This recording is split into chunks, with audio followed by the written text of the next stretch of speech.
वरहमतुल्लाहि वबरकातुहू। अल्हम्दुलिल्लाहि रब्बिल आलमीन वस्सलातु वस्सलामु अला सय्यिदिल अंबिया'i वल मुरसलीन व अला आलिहि व अस्हाबिहि अजमाइन। अम्मा बाद।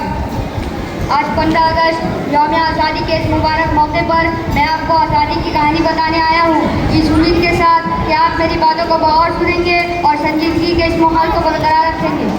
हज़रात मोहतरम, अकबर बादशाह के ज़माने से अंग्रेज़ हिंदुस्तान आना शुरू हुए, लेकिन उनके कदम शाहजहाँ के ज़माने से जमने लगे थे। शाहजहाँ बादशाह ने उन्हें हिंदुस्तान में तिजारत करने की बाकायदा इजाज़त दी थी। इजाज़त हासिल करने के बाद उन्होंने अपनी तिजारती कोठियाँ कायम की और इंग्लिस्तान में ईस्ट इंडिया कंपनी के नाम से तिजारती कंपनी बना ली। धीरे धीरे वो अपनी तिजारती कोठियों की हिफाजत का बहाना करके उन कोठियों में अपनी फौज भी रखने लगे थे। इधर मुगल हुकूमत कमज़ोर हो चुकी थी, इसलिए अंग्रेज अब शाही फरमानों की भी परवाह न करते थे। अंग्रेज़ों के इरादे भाप कर बंगाल के हाकिम नवाब सिराजुद्दौला ने अंग्रेज़ों से जंग की, लेकिन पलासी की लड़ाई में नवाब को शिकस्त हुई और वो शहीद हो गए। दक्कन में सुल्तान टीपू भी अंग्रेज़ों से जंग करते रहे, लेकिन श्रीरंगापट्टनम की लड़ाई में उनको भी शिकस्त हुई और अपनी जान से हाथ धोना पड़ा। नवाब सिराजुद्दौला और सुल्तान टीपू के हार की असल वजह यह थी कि हिंदुस्तान के दूसरे राजाओं और नवाबों ने अंग्रेज़ों के मुकाबले में उनका साथ न दिया। दूसरी वजह यह थी कि सिराजुद्दौला और टीपू दोनों के वजीर अंग्रेज़ों से खुफिया तौर पर मिल गए थे। अंग्रेज़ों के हौसले बढ़ने लगे थे और वो हिंदुस्तान पर हुकूमत करने का ख्वाब देखने लगे थे। उन्होंने हिंदुस्तान की दूसरी रियासतों को भी हड़प करना शुरू कर दिया था। इंग्लिस्तान की तिजारत को तरक्की देने के गर्ज से हिंदुस्तान की दस्तकारी भी तबाह की जाने लगी, ताकि इंग्लिस्तान के ताजिरों को माल हिंदुस्तान आए और उसके मुँह मांगे दाम मिले। बड़े बड़े ओहदे जो हिंदुस्तानी रियासतों में सिर्फ हिंदुस्तानियों को मिलते थे, अब उन रियासतों के मीडियाने से उन्हें मिलना बंद हो गए। अंग्रेज़ों ने अपनी फौज में हिंदुस्तानियों की भर्ती भी शुरू कर दी, लेकिन हिंदुस्तानी सिपाही अंग्रेजी सिपाही के मुकाबले में घटिया समझा जाता था। खेती बाड़ी के बारे में ऐसे हुक्म जारी किए गए जिससे हिंदुस्तानियों की ज़राअत पर भी खराब असर पड़ा। जिस मुल्क पर दूध की नदियाँ बहती थी वहाँ खाक उड़ने लगे। पूरे 100 साल तक इन्हीं परेशानियों से हिंदुस्तानियों को गुजरना पड़ा। आखिर बंगाल में मौलवी शरीयतुल्लाह टीटू मियाँ ने किसानों की बर्बादी और अंग्रेज़ों की लूट खसोट रोकने के लिए तहरीक चलाई, लेकिन कामयाबी न मिली। रायबरेली के मौलवी सैयद अहमद रहमतुल्लाह अलैह ने बड़े पैमाने पर अंग्रेज़ों से मुकाबले की तैयारियां की, लेकिन वो भी कामयाब न हो सके। उनकी शहादत के बाद उनके बचे कुचे साथी सरहद और बिहार में चैन से न बैठे, फिर भी अंग्रेज़ों की ताकत बढ़ती ही चली गई। उसके बाद 1857 ईस्वी में दूसरी जंग अज़ीम छिड़ गई।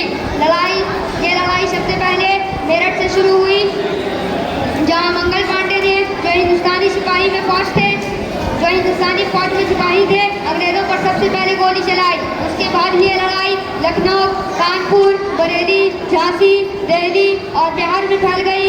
इस लड़ाई में हिंदू मुसलमान सिपाहियों और हिंदुस्तानी आवाम सभी ने हिस्सा लिया। उनका मकसद सिर्फ ये था कि हिंदुस्तान से अंग्रेज़ों को निकाल कर अपने मुल्क में अपना राज कायम किया जाए। जिन बहादुरों और वतन दोस्तों ने इस लड़ाई की रहनुमाई की, उनमें से कुछ के नाम ये हैं: नाना साहब, ताटिया टोपे, मौलाना हम्दुल्ला शाह, रानी लक्ष्मीबाई, नवाब बख्त खां, राणा बेनी माधव सिंह, कुंवर सिंह, बेगम हजरत महल वगैरह। हिंदुस्तानियों ने अंग्रेज़ों का बड़ी बहादुरी से मुकाबला किया, लेकिन तालमेल और फौजी सामान की कमी की वजह से वो अंग्रेज़ों की तरबियत याफ्ता और मुनज़्ज़म फौज के मुकाबले में जीत न सके। इस लड़ाई के बाद अंग्रेज़ों ने हिंदुस्तानियों से चुन चुन कर बदला लिया।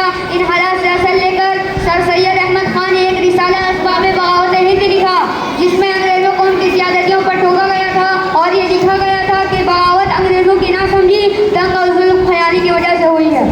आखिर अंग्रेज़ों को इस लड़ाई से सबक लेने पर मजबूर होना पड़ा और उनके कुछ समझदार लोगों ने अब हिंदुस्तानियों की शिकायतें दूर करने की कोशिश की। उनके एक बड़े अंग्रेज़ अफसर ह्यूम ने इसी मकसद से 1885 ईस्वी में इंडियन नेशनल कांग्रेस की बुनियाद डाली, जिसमें पढ़े लिखे हिंदू मुसलमानों की एक बड़ी तादाद हिस्सा लेने लगी। शुरू में कांग्रेस सिर्फ हुकूमत तक हिंदुस्तानी रियाया की शिकायत पहुँचाने का एक जरिया थी। कुछ अर्से बाद वो ज़माना आ गया जब लोकमान्य बाल गंगाधर तिलक ने स्वराज हमारा पैदाइशी हक है का नारा लगाया। उसी ज़माने में मौलाना अबुल कलाम आज़ाद ने कलकत्ते से 1911 ईस्वी में हफ्तावार अखबार अल-हिलाल निकाला और हिंदुस्तानियों में आज़ादी का जज्बा उमारने की कोशिश की। मौलाना मोहम्मद आली जौहर अपने भाई मोहम्मद शौकत अली कोहल के साथ मिलकर आज़ादी की इस तहरीक में शरीक हो गए और हिंदू मुस्लिम इत्तेहाद पर सबसे ज़्यादा जोर दिया। मौलाना सैयद फजलुल हसन मोहानी ने कांग्रेस के एक सालाना इजलास में आज़ादी की मुकम्मल तजवीज़ पेश की।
अंग्रेज बहुत डर गए थे। मुल्क का कोई ऐसा कोना न था जहाँ इसके खिलाफ नफरत की आग न भड़क रही हो, इसलिए उसने इस इत्तेहाद को तोड़ने की तदबीरें की। झूठी खबरें फैलाकर हिंदू और मुसलमानों को आपस में लड़ाया गया, लेकिन हमारे रहनुमा अंग्रेजों के इन चालों में आने वाले न थे। उन्होंने अपनी लड़ाई जारी रखी। इन रहनुमाओं में गांधी जी के अलावा पंडित मोतीलाल नेहरू, पंडित जवाहरलाल नेहरू, मौलाना अबुल कलाम आजाद, हकीम अजमल खां, डॉक्टर मुख्तार अहमद अंसारी, खान अब्दुल गफ्फार खां, राजगोपाल आचार्य यानी राजा जी, मिसेस सरोजिनी नायडू, सरदार वल्लभ भाई पटेल, मौलाना हुसैन अहमद मदनी रहमतुल्लाह अलैह, सुभाष चंद्र बोस, डॉक्टर राजेंद्र प्रसाद, डॉक्टर सैयद महमूद, रफ़ी अहमद किदवाई वगैरह शामिल थे। 1939 ईस्वी में दूसरी जंग आज़िम छिड़ गई। लड़ाई जारी ही थी कि कांग्रेस ने 1942 ईस्वी में हिंदुस्तान छोड़ने की तजवीज़ मंजूर कर ली।